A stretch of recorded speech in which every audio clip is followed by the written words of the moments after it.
আসসালামু আলাইকুম। এখনকার সময়ে এসে আপনার এই ধরনের একটি ৭০০ হাঁসের ঘর করতে কত টাকা খরচ হবে সেটা আপনাদের সাথে শেয়ার করব আজকে। আমি ঘরটা আপনাদেরকে দেখাই।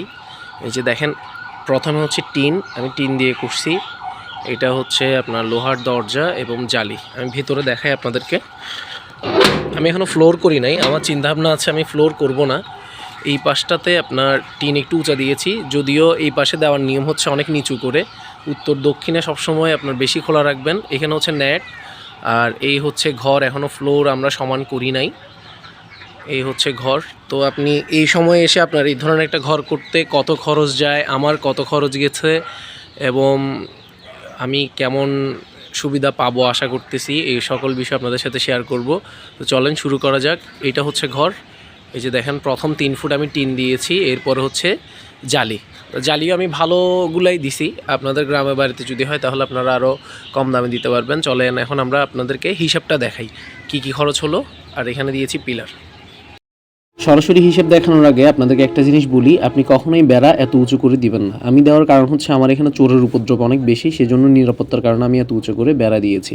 এবং আমি পিলার হিসেবে ব্যবহার করেছি সিমেন্টের পিলার, ছাউনির জন্য বাঁশ এবং কাঠ। আপনারাও এটা ব্যবহার করতে পারেন। আরেকটি জিনিস দেখানোর ছিল, এই যে আমি পাশে টিনগুলো দিয়েছি, এগুলো কিন্তু আমি পুরনো টিন কিনে এনেছি। নতুন টিন যদি কিনে দিতে যাই তাহলে অনেক বেশি খরচ পড়ে যাবে। আর আপনারা দেখেন, আমি সাইডের যে বেড়াগুলো রয়েছে এগুলো দিয়েছি জালি তার দিয়ে, কারণ একমাত্র নিরাপত্তার কারণে। আমাদের এখানে অনেক বেশি চোর হওয়ার কারণে আমরা এই ধরনের ব্যবস্থা নিয়েছি।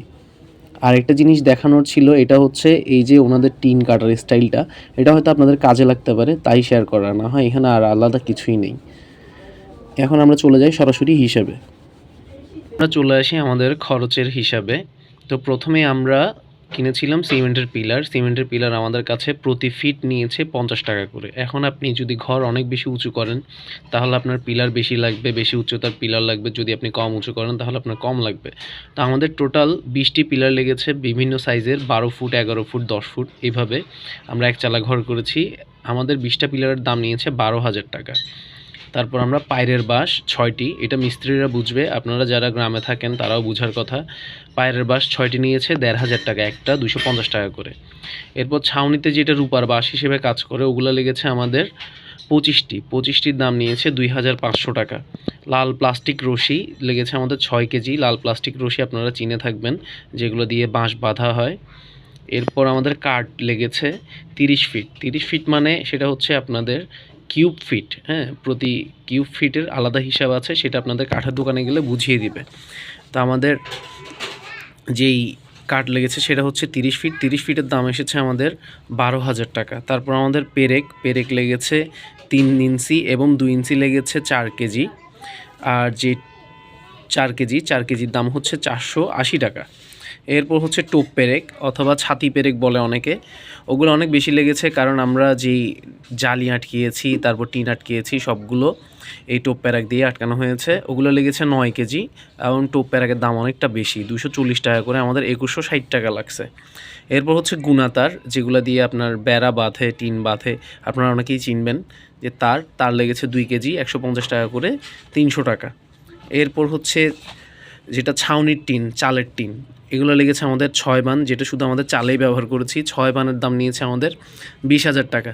এইখানে আপনার প্রাইসটা কম বেশি হতে পারে, কারণ এক একজন এক এক কোয়ালিটির টিন ব্যবহার করে থাকে।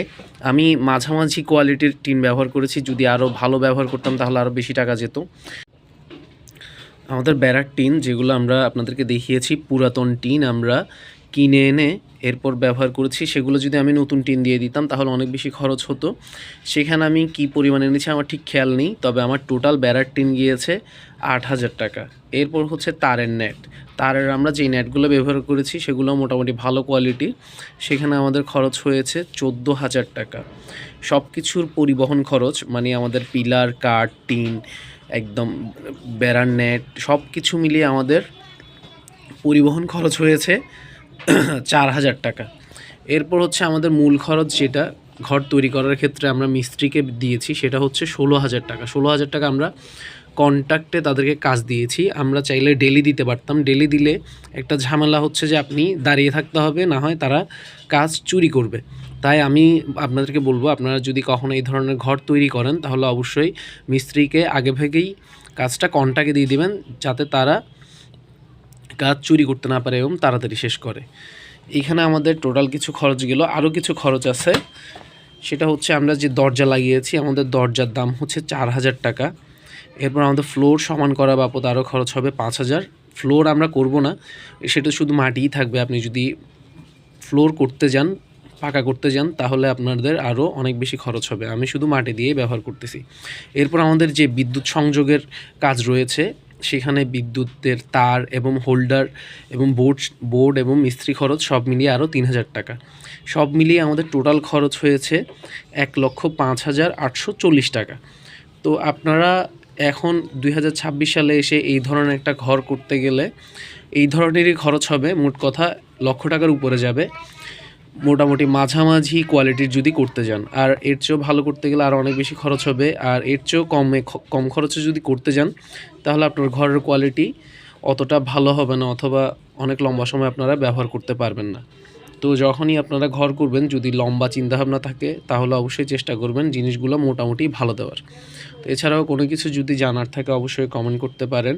সবাইকে ধন্যবাদ। আসসালামু আলাইকুম, ভালো থাকবেন।